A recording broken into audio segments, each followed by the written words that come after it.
Ciao, bentornati su KS Lab. Oggi cambiamo argomento. Ma conviene vendere su Etsy? Andiamo a vedere subito. Come credo voi sappiate se avete cliccato questo video, Etsy è un marketplace che ha sede in Irlanda che si propone di vendere oggetti fatti a mano o artigianali. Oggi vi racconto un po' i pro e i contro di questa piattaforma. Io avendo due negozi da più di 4 anni, posso dirvi la mia in merito. Cercherò anche di sfatare un po' i falsi miti che ci sono, soprattutto per i neofiti e chi si approccia a questo settore.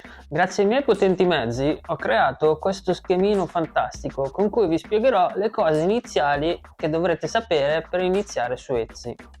Allora, il primo mito o comunque cosa principale che vi serve per iniziare su Etsy è la partita IVA. Ebbene sì, le persone che dicono si possono fare 5.000 euro senza avere partita IVA, in realtà questa cosa è falsa, perché i 5.000 euro si possono fare come prestazione occasionale. Se noi abbiamo un negozio su una piattaforma e tutti i giorni vendiamo una maglietta e alla fine dell'anno abbiamo fatto 5.000 euro, non è occasionale, perché abbiamo venduto 100 magliette per fare i famosi 5.000 euro. Quindi in quel punto non è più una cosa saltuaria, occasionale, non lo è più. Quindi non va bene quel tipo di cosa, dovete aprire una partita IVA. Se noi cerchiamo sul browser quanto sono le commissioni su Etsy, ci viene fuori che sono il 6,5%. Però in realtà non è vero, perché la commissione totale si aggira intorno a poco meno del 15%, quindi più del doppio. Ma per quale motivo allora ci dicono 6,5 se il totale è più o meno il 15%? Poi dipende anche dall'importo dell'ordine. Però vi faccio un esempio, un importo medio 30 euro di ordine che paga il cliente, noi paghiamo intorno più o meno quella commissione lì, circa del 14-15%, dipende poi da altre cose. Perché il 6,5 è la commissione che c'è sull'articolo, poi c'è la commissione sui costi di spedizione, la commissione sulla transazione che Etsy prende in carico ed elabora per noi, tutto l'insieme di queste altre cose, anche il costo del rinnovo dell'inserzione che normalmente sono 20 centesimi, è un altro costo che abbiamo in più. Tutta questa serie di cose fa lievitare a più del doppio di quello che ci dichiarano, quindi non è il 6,5 ma come vi ripeto un pochino sotto al 15, una cosa di questo genere. La terza cosa che dobbiamo sapere per iniziare è che originariamente questo marketplace era nato per oggetti artigianali, artistici e cose di questo tipo, mentre invece se guardiamo ora troviamo tantissimi articoli in cui la cosa artigianale non ha senso, non esiste. Quindi questo a un vero artigiano, un vero artista può creare un po' di malcontento nel mettersi in questo calderone di cose un po' dozzinali. Ok, allora io direi di passare avanti. Quindi la cosa principale era da dire che vi serve la partita IVA e che la commissione non è il 6,5 ma il 15. Passiamo oltre. Adesso vi parlerò un po' dei vantaggi. Quali sono i vantaggi di vendere su Etsy? Beh, allora su Etsy c'è moltissima gente da tutto il mondo. Che ci crediate o no, su Etsy c'è gente da tutto il mondo. Infatti capita che da noi comprano dal Giappone, dall'America, dalla Germania, dalla Danimarca, dal Sudafrica, ovunque. Questo ovviamente è un vantaggio perché molto spesso se voi magari fate un prodotto di nicchia, una roba che magari è un po' particolare e voi abitate in un paesino, in un posto un po' isolato, non avete mercato per quel tipo di articolo. Invece così avete modo di mostrarlo al mondo intero ed è molto più facile trovare la nicchia di persone a cui riferirsi. L'altra cosa molto importante, punto 2, è facile da usare perché tramite il vostro browser, una volta che vi siete registrati, potete creare le vostre inserzioni, il vostro negozio e gestirvelo tranquillamente poi da telefono, perché potete installare un'applicazione sul telefono. Io vi consiglio quando lo fate inizialmente di farlo da un computer perché è molto più comodo scrivere, mettere i tag, tutte le cose. Però volendo si può anche fare da telefono.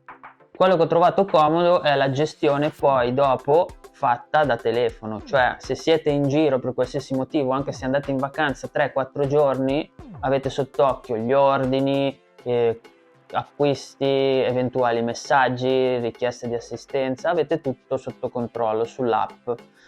Il vantaggio numero 3 è che le transazioni sono sicure. Allora, con Etsy potete aderire alla modalità di pagamento Etsy Payment. Significa che la piattaforma si prende carico della transazione che viene fatta dall'utente con una qualsiasi carta di credito, qualsiasi modo di pagamento che fa, lo fa prima alla piattaforma. La piattaforma verifica che sia arrivato, che tutto sia corretto, che non sia stata usata una carta clonata, robe strane, eccetera, eccetera. In quel caso vi blocca l'ordine, vi avvisa, vi risarcisce e annulla l'ordine, quindi è molto sicuro da quel punto di vista. E solo a quel punto poi va a finire nel vostro conto del negozio. Poi dopo il conto del negozio potete scegliere voi se settimanalmente, mensilmente vi fate fare il bonifico sul vostro conto corrente. Chiaramente poi dopo, quando vi fa il bonifico, verrà emesso una specie di estratto conto mensile che poi potete usare come contabilità vostra. Allora, un'altra cosa è la protezione venditore, che è un vantaggio. Cioè voi se avete un articolo sotto i $150 che è stato spedito con spedizione tracciata, per qualsiasi lamentela, tipo di problema che ha il cliente, voi potete essere risarciti dell'ordine e anche il cliente. In questo modo voi però non perdete i soldi dell'ordine. Quindi per le transazioni che sono idonee per questa cosa, che vi viene specificato ogni volta che fate l'ordine, se rientra in quei canoni lì c'è scritto. Per qualsiasi tipo di problema, risarcimento, danno, questo tipo di protezione vi risarcisce a voi e risarcisce il cliente. Chiaramente poi è una procedura che deve avviare il cliente tramite una richiesta di assistenza, e poi dopo lì interviene, dopo un tot di tempo, l'assistenza interna di Etsy, che vede che tutto sia a norma per la protezione vendite, e a quel punto risarcisce il venditore a carico suo e voi non perdete i soldi dell'ordine. Passiamo agli svantaggi. Allora, gli svantaggi che ho segnato io sono la depersonalizzazione. Allora, cosa significa la depersonalizzazione? Significa che, come capita principalmente su quasi tutte questo tipo di piattaforme, quando una persona dice: ah, che bella maglietta che hai comprato, dove l'hai presa? L'ho presa su Etsy. Quindi cosa succede? Che noi abbiamo il nostro negozio su questa piattaforma, ma non è il negozio kslab.com, è etsy/kslab.com. Quindi la gente si ricorderà: l'ho presa su Etsy, non da KSLab. È la stessa cosa che succede su Amazon, su eBay, eccetera eccetera. Allora, il secondo contro è che il vostro shop, essendo su questa piattaforma esterna, bisogna chiaramente rispettare una serie di regole che riguardano il copyright, e fin qua niente di strano. Il problema può nascere se noi magari facciamo delle cose che possono essere delle parodie, possono essere delle cose un po' goliardiche, o possono riprendere anche solo in parte una cosa di un logo che sia già commerciale. Su Etsy c'è una grande quantità di monitoraggio sia dalla piattaforma sia da professionisti che fanno gli interessi delle aziende private, che controllano che non ci siano marchi registrati. Nonostante voi guardate, ci saranno 1000 contraffazioni di robe di tutti i tipi. Tutti i giorni vengono chiuse un sacco di inserzioni che riproducono senza averne i diritti tutti questi marchi commerciali.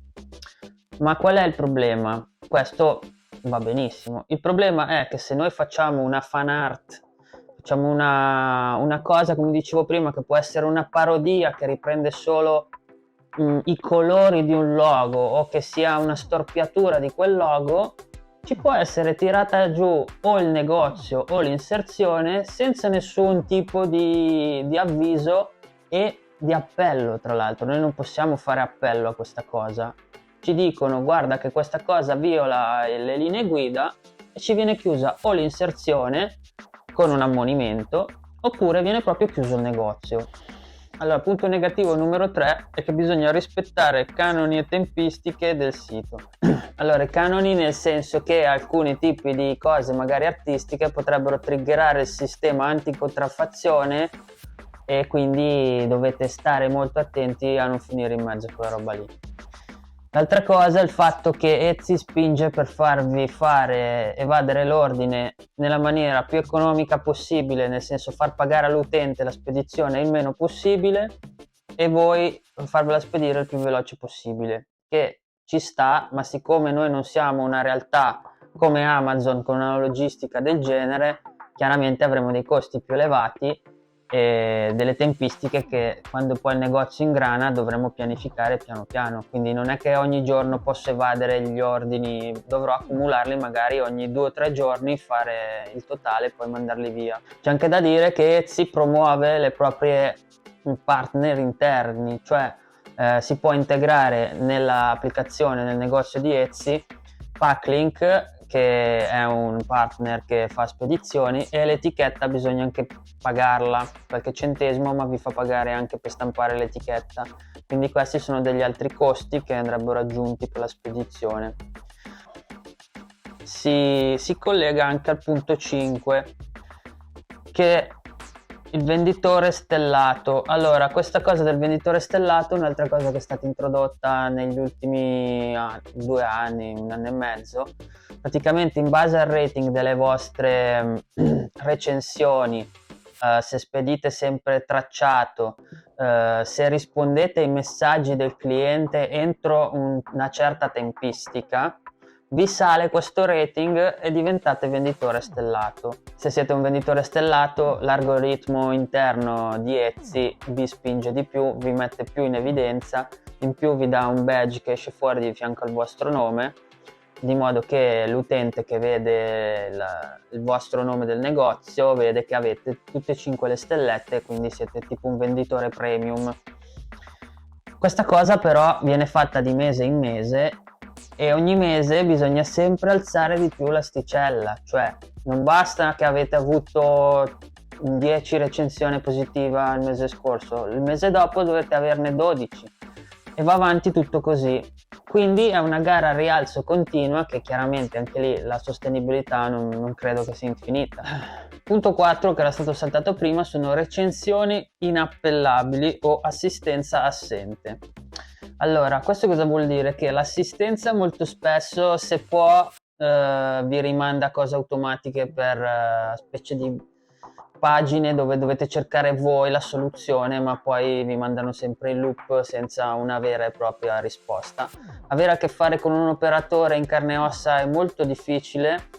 Quando ci riuscite, molto spesso tentano sempre di scaricare su di voi venditore il fatto parla con il cliente, trovate un accordo, e quindi molto spesso non risolve granché. Se la cosa non è coperta dalla protezione venditori, come detto in anticipo, vi trovate in un cul-de-sac, come si dice in Francia. Recensioni inappellabili, cioè se qualche persona in cattiva fede vi lascia una recensione negativa, avete 2 possibilità. La prima è di contattare questa persona e convincerla, non si sa in quale modo, a toglierla, che di solito quando una persona in cattiva fede fa una roba così se ne guarda bene. La seconda cosa che vi dà la possibilità che vi dà Etsy è, una volta che questa recensione negativa è stata messa sul vostro shop e l'utente non la vuole togliere, potete rispondergli pubblicamente di modo da dare la vostra versione dei fatti. Però facendo così lui, cioè l'utente che l'ha messa, non la può più togliere e voi non potete più togliere e rimuovere tutto lo storico, quindi rimarrà la recensione negativa con la vostra risposta fisso, perenne per sempre. Qual è la cosa negativa di questo? La cosa negativa è che se una cosa è stata fatta in cattiva fede proprio per cattiveria, questo però influisce anche sul rating generale del vostro negozio, cioè come detto prima sulla roba del venditore stellato, e sul rating globale del vostro negozio. Secondo me questa cosa andrebbe gestita in maniera diversa, perché molto spesso capita che magari abbiamo avuto dei problemi per la spedizione, dove un pacco è stato smarrito, allora ci contatta poi con una richiesta di assistenza al cliente. Noi dopo una diatriba risarciamo il cliente ha comunque il diritto di rilasciare una recensione dopo questa cosa, se magari è arrabbiato nonostante noi abbiamo provato a fare del nostro meglio, ci può lasciare una brutta recensione e a quel punto ci rimane come storico, nonostante noi magari abbiamo perso i soldi dell'ordine e del tempo per cercare di stargli dietro. Ho capito che con la risposta pubblica magari una persona, se la legge, capisce un po' da che parte è la verità, ma il discorso è che secondo me, insomma, questa cosa qua denigra chi vende e non è tutelato. Allora spero che vi sia stato utile questo video. Se avete domande o qualcosa un argomento che non ho toccato, scrivete pure qua nei commenti che cercherò di rispondervi, oppure farò un video dedicato. Vi ricordo che qua sotto c'è il link al mio e-commerce dove trovate tutti i prodotti per la stampa di DTF, piuttosto che i corsi online per il ricamo, piuttosto che DTF e DTG. Vi saluto e ci vediamo alla prossima, ciao!